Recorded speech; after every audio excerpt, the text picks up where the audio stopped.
Part 2 of the rant, and this is the part where we take some emails, discuss some. We haven't got any yet. We have actually got some emails. Oh, they're not just tweets. Well, we did a show on Friday, and so we've got emails. Oh, good. Well, get in emails, guys. Good or bad, you know we always read them all out. Yeah, so there was a lot of Twitter interaction when the Punter show fell over, and you know, a lot of our supporters came out of the woodwork saying, "Free the Glenster." That was the opening tweet.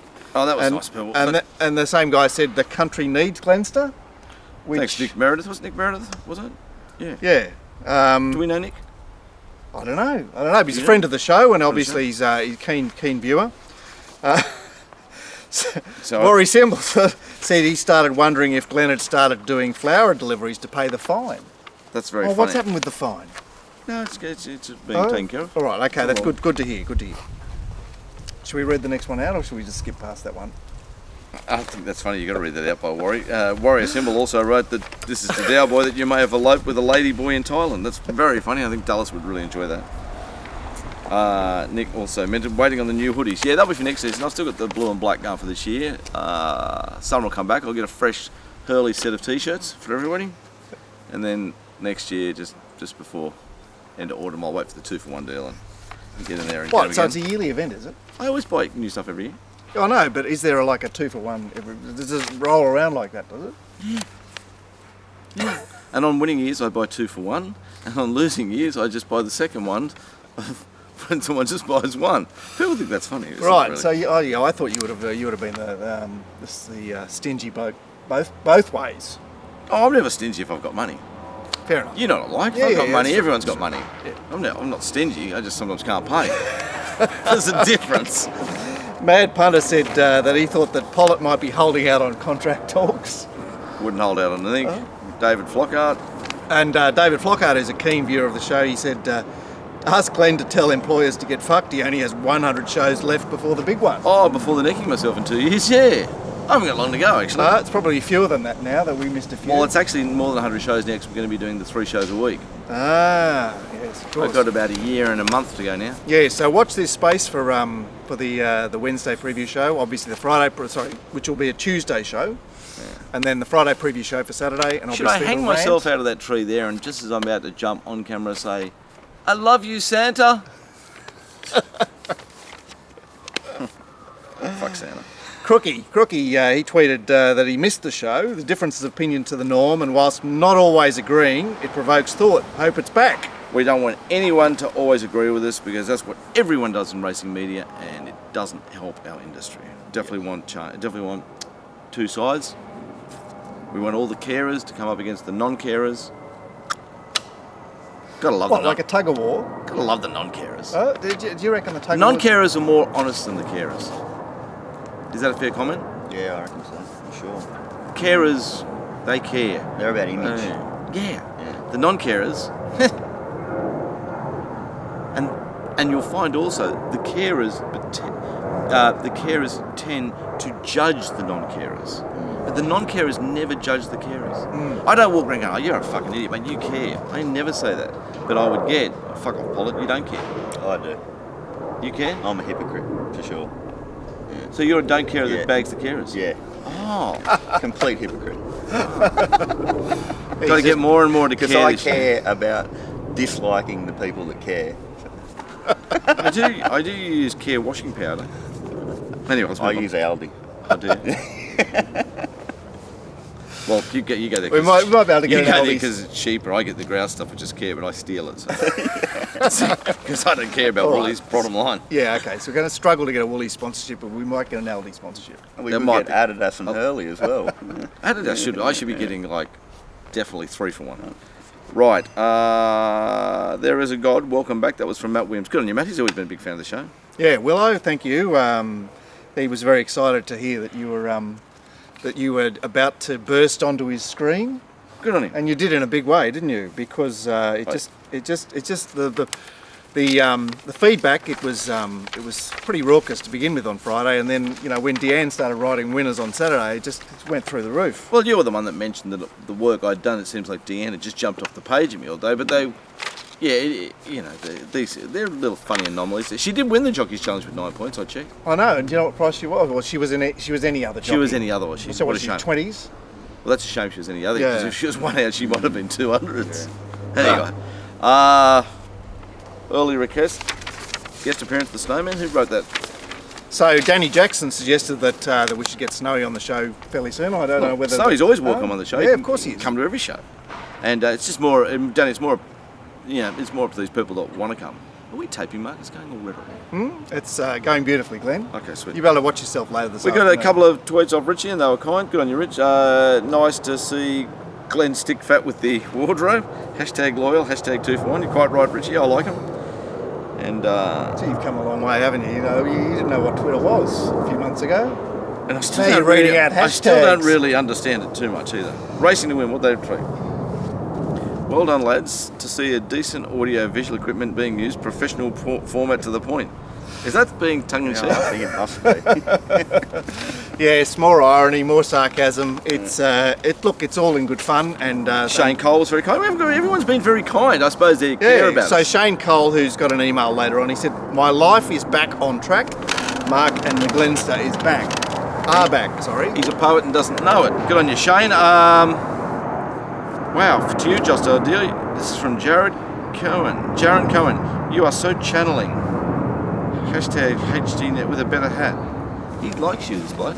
H.G. Nelson, oh, that's a favourable Who's Jared comparison. isn't Cohen? it? He's a friend of ours. Oh, what a good man. Okay. Again from Nick Meredith. Enjoyed the show. Look, it's all a bit rappy, isn't it? Yeah. Can't read too many more. Look, thanks guys for tweeting us. We really do appreciate the support. And Do we have any negative ones here? yeah, we haven't really got any Yeah, negative ones. just wait till GP lets fly with a snarly, narky rant. Who says that? Danny Jackson. Where did he write that? It's just around the corner, don't worry. Yeah, there it is. No, I think that's a bit of love as well, that one. Matt Taylor won. He tweeted, "The Glenster could have walked away with 100k today." He did that. He tweeted that after the last race on Saturday. Good on you, Matt Taylor won, who he's still probably going to have something to do with going forward in some sort of way. He's a good man. And the old Glenster would have won 100k, you're quite right. The very old Glenster? Yeah, the 20-year ago Glenster.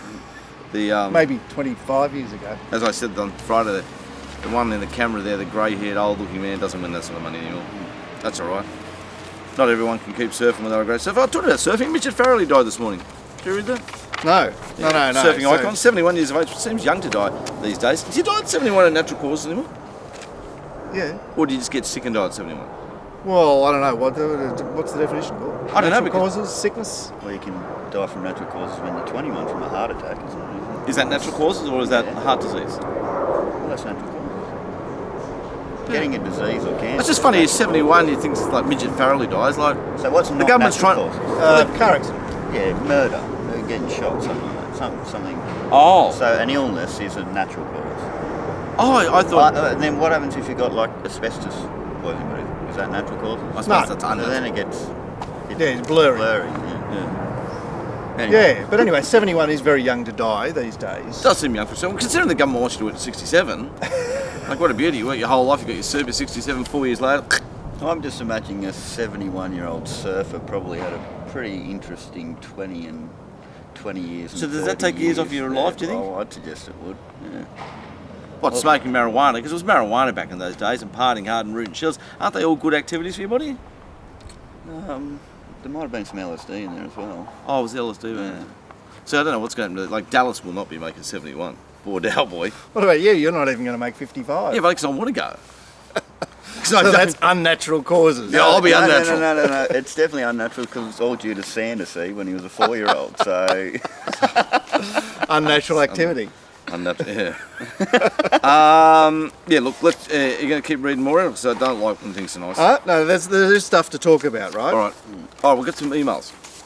Yes. So we don't do it. Look, thank you to Ian from Melbourne, and thank you to Reese, and thank you to Bob. You've all said some very kind things. But David Diamond, who apparently spoke to you on Saturday at the races, you know David? David's a friend of the show, yeah. He says, I've got a topic to discuss, tab fixed odds. If they want to be a bookie, act like one. So hard to get a decent bet with tab. If they want to be a bookie, act like one, it does seem that's a fair commentary, don't you? Well, the business part of Racing New South Wales, so I suppose there's a bit of a conflict there.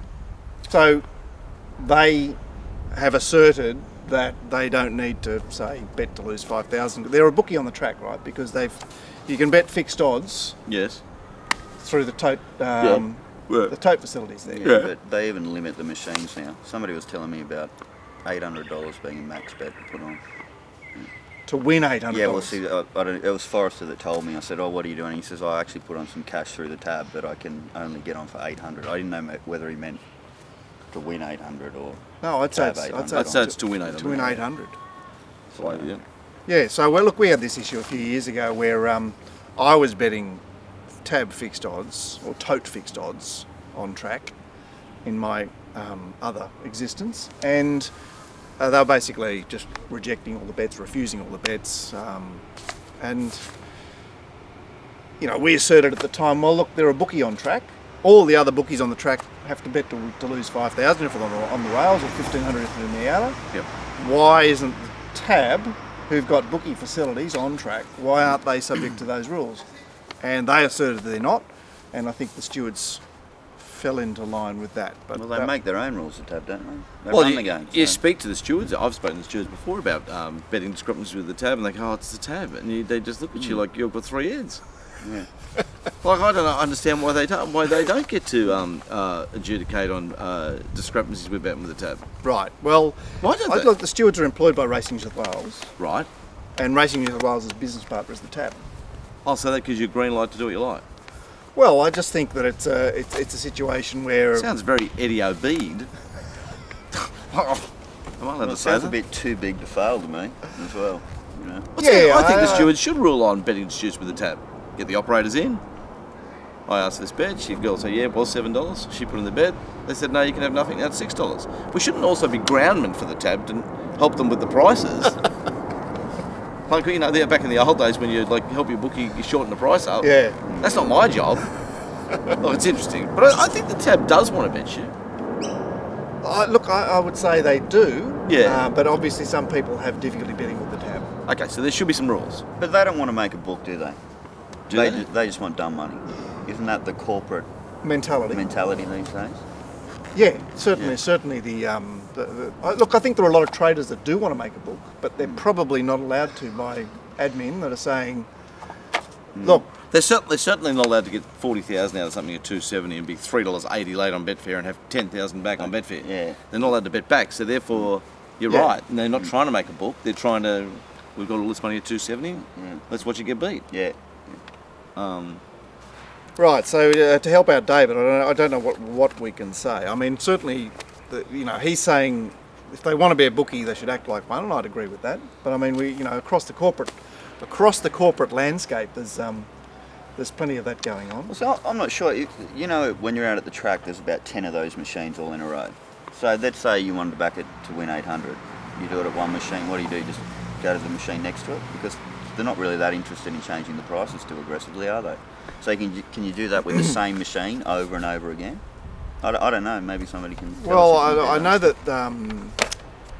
that what is it? UBet. They've had sort of a situation where they've turned machines off in Queensland. Yeah. So there's been what they'd call a regular activity to machine. They just go pull the switch. They shut the whole Yeah. tab down.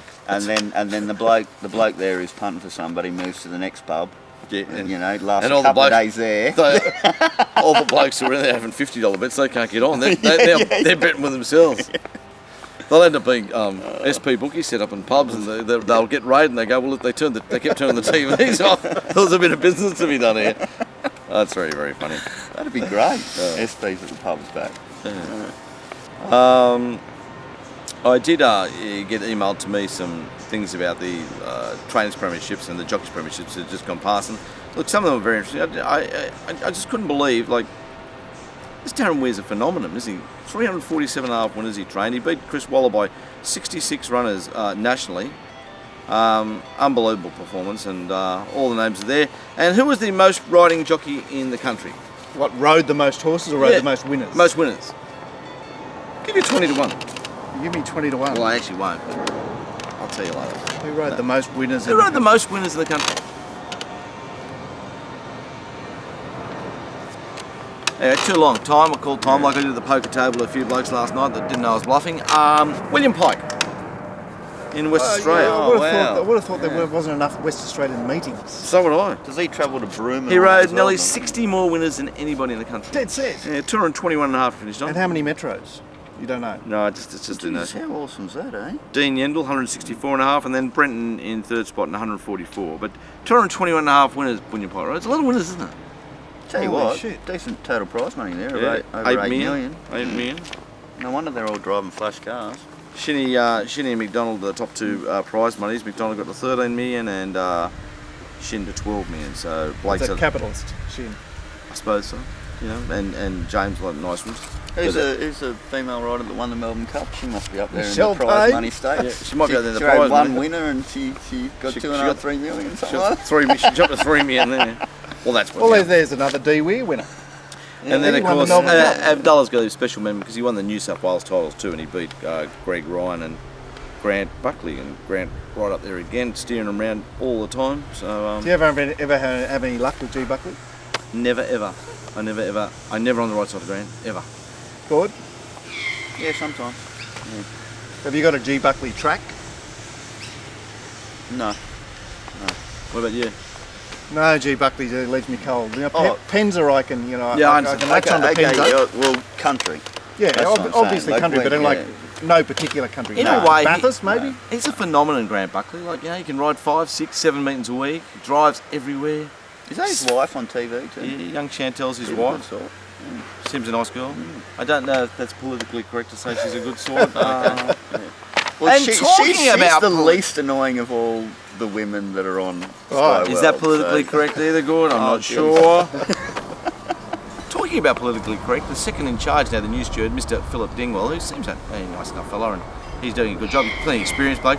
We didn't talk about, just quickly, I found this really interesting. Karen McAvoy relieved themselves in the barriers on Saturday. Did you hear about that? Yes. We all heard about it. We all heard about it. You know, like he's been charged. I know, but he did it in the 2400 metre race. The barrier stalls are in front of the lawn. Did he weigh in light?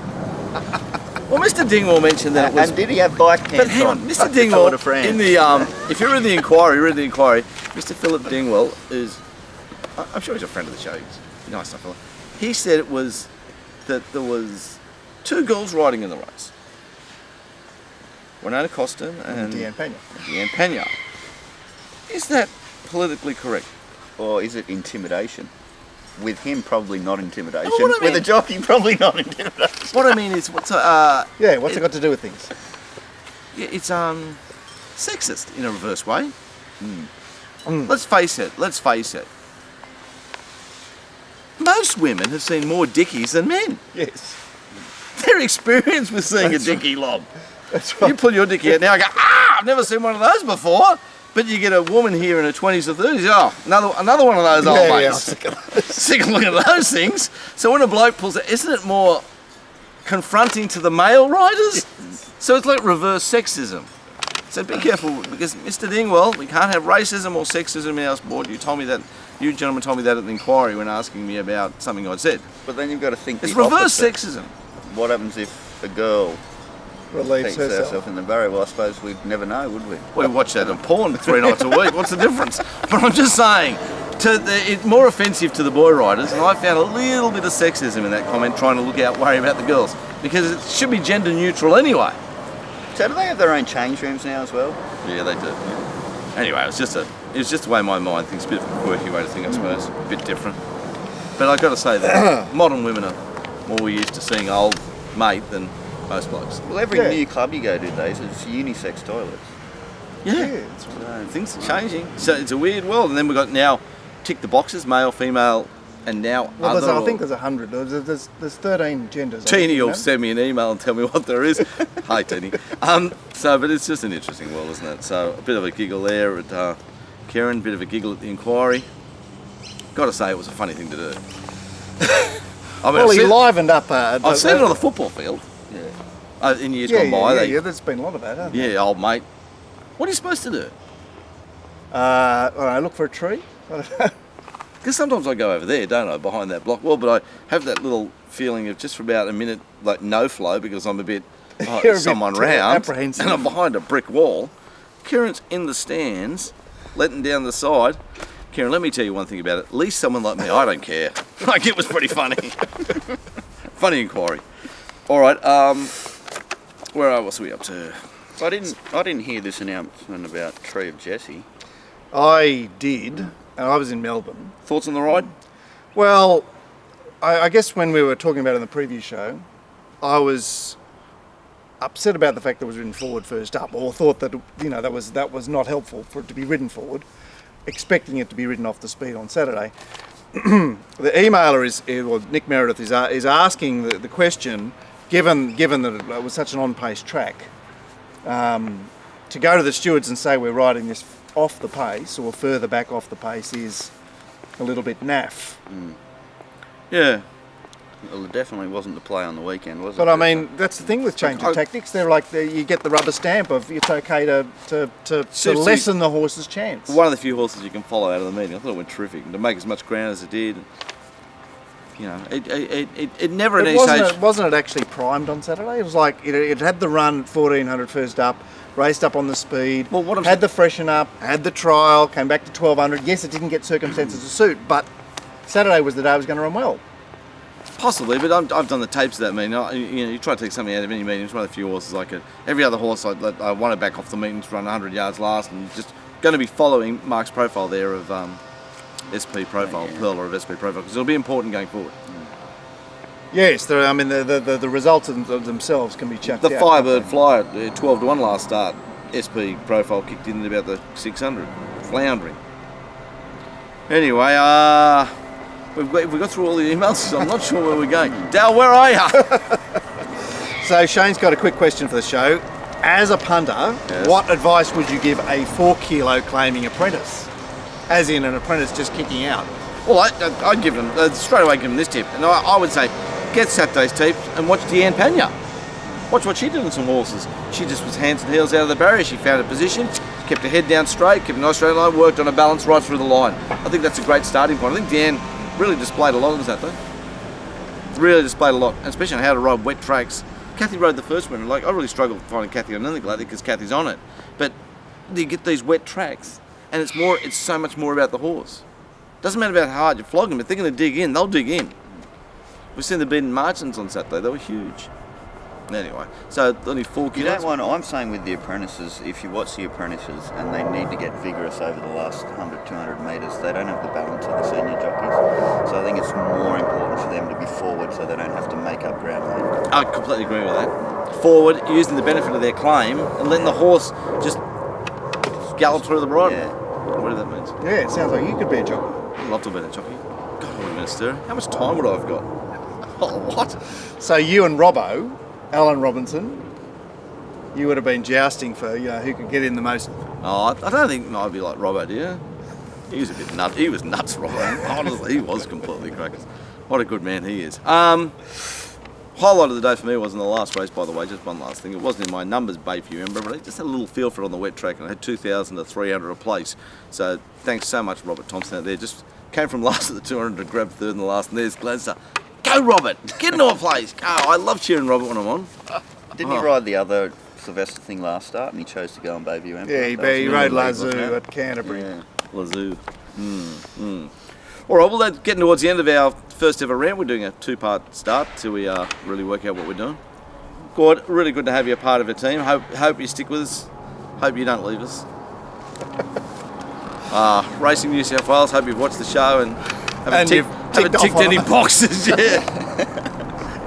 Can you email us before charging us next time to say we're pushing it a bit hard? That's right, give us a warning. I think the rant is entitled A Few Warnings. Absolutely, it's a new show. We shouldn't be like exactly. And we don't carry the old record onto the new show. And getting back to caring, I got to say that Jeff Lloyd's winning the Brisbane Premiership, whilst I don't care, an unbelievable performance. The more you think about it, he brain tumour stroked off a horse at like kind of around our age. Like if I was like that, I'd be just looking for the Jason recliner and watching Days of Our Lives for the rest of my life, let alone getting up, getting fit and being able to ride a horse professionally and win a jockey's title. Unbelievable. bigger load of gov. So that's the RANT. That's the debut show of the RANT. You can check us out on racingrant.com.au. That's where you'll be able to see the shows. We'll have 3 shows for you a week, and you'll also be able to purchase mounting yard mail and Your stuff? my stuff, which has always been called my stuff. I need a name. Pearl's Picks. Perla's Picks. There you go. So that's right. Gotta We'll be rename it. alliteration. Racing Round, Pearl's Picks, Pearl's Picks. Glenster's Gold. Mounting. We'll have other providers coming. That's right. So watch the site. Watch this Obviously- space. We're a young site developing. See where we go. Took a bit of a hurdle. I'll be getting involved with some of the feedback I got from some of the people who made us hurdle in the future. Big hello to all the Kardashian girls out there that like to talk about me. Don't know who they are. I'll get to that. That's a whole nother subject. The old Glenster never forgives and he doesn't forget, but he doesn't care. The old Glenster. All right, and thanks again for the email, for the tweets. All right, all the best, guys. Cheers. All right, everyone's happy enough. But there's something that lagged. I can't work out what it was. And it wasn't you. You were great. Maybe Dell's direction. Still recording, Del. Glenn. Oh, was it? Bullshit.